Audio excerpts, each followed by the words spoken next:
ज़हनी बीमारी का इलाज सारी ज़िंदगी चलता रहता है। क्या ज़हनी बीमारी के इलाज के लिए जो दवाइयाँ इस्तेमाल की जाती हैं वो सारी ज़िंदगी इस्तेमाल करना पड़ती हैं? अस्सलाम वालेकुम व्यूअर्स, मैं उम्मीद करती हूँ आप सभी लोग खैरियत से होंगे। आज की वीडियो में हम बात करेंगे ज़हनी बीमारी के इलाज के बारे में। लोग जब साइकोलॉजिस्ट या साइकेट्रिस्ट के पास जाते हैं तो उनके माइंड में एक ही क्वेश्चन होता है, क्या हमें अपनी इस बीमारी के इलाज के लिए सारी ज़िंदगी दवाइयाँ खानी पड़ेंगी या सारी ज़िंदगी हमें सेशन लेने पड़ेंगे? तो ये बात बिल्कुल गलत है। ये डिपेंड करता है कि ज़हनी बीमारी किस नौइयत की है, उसकी स्टेज क्या है और कितनी बार वो बीमारी पहले हो चुकी है और इस बीमारी को हुए कितना अरसा हो चुका है। मिसाल के तौर पर अगर किसी को ज़िंदगी में पहली बार एपिसोड हुआ हो तो साइकोलॉजिकल सेशंस के अलावा 6 से 8 या 9 महीनों तक एंटी डिप्रेसेंट मेडिकेशन की ज़रूरत। 6 से 9 मंथ्स का अरसा कम नहीं है, लेकिन ज़िंदगी भर का अरसा नहीं है।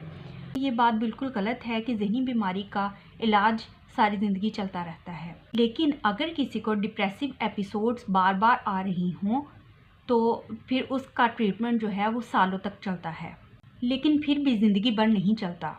इसी तरह शिज़ोफ्रेनिया की बीमारी है। स्किज़ोफ्रेनिया एक सीरियस मेंटल डिसऑर्डर है और अगर किसी को स्किज़ोफ्रेनिया ज़िंदगी में पहली बार हुआ है तो उसका इलाज कम से कम 1 साल तक चलता रहता है और अगर 2 साल तक ट्रीटमेंट चलता रहे तो वो ज़्यादा बेहतर है, क्योंकि बीमारी के दोबारा होने के चांसेस फिर बहुत कम होते हैं। इसी तरह ज़्यादातर मेंटल डिसऑर्डर्स जो हैं उनके बारे में ये उनका ट्रीटमेंट जो है ज़्यादा से ज़्यादा 1 साल या 2 साल तक चलता है, लेकिन ज़िंदगी भर नहीं चलता। इसमें लोग गलती ये करते हैं कि ट्रीटमेंट प्रॉपरली नहीं करवाते या सेशंस के लिए बाकायदगी से नहीं आते, और इसमें एक और गलती ये करते हैं, उनको बीमारी काफ़ी लंबे अरसे से चली आ रही होती है लेकिन वो साइकोलॉजिस्ट या साइकेट्रिस्ट के पास आने से अवॉइड करते हैं, जिसकी वजह से उनकी बीमारी मज़ीद बिगड़ जाती है। उनके सिम्टम्स में सीवियरिटी आती चली जाती है। जितनी बीमारी के सिम्टम्स पुराने होंगे तो उतना ही बीमारी के ट्रीटमेंट में टाइम लगेगा।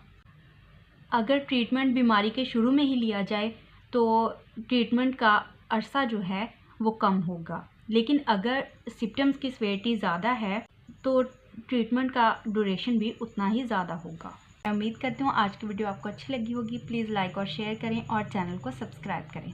अल्लाह हाफिज़।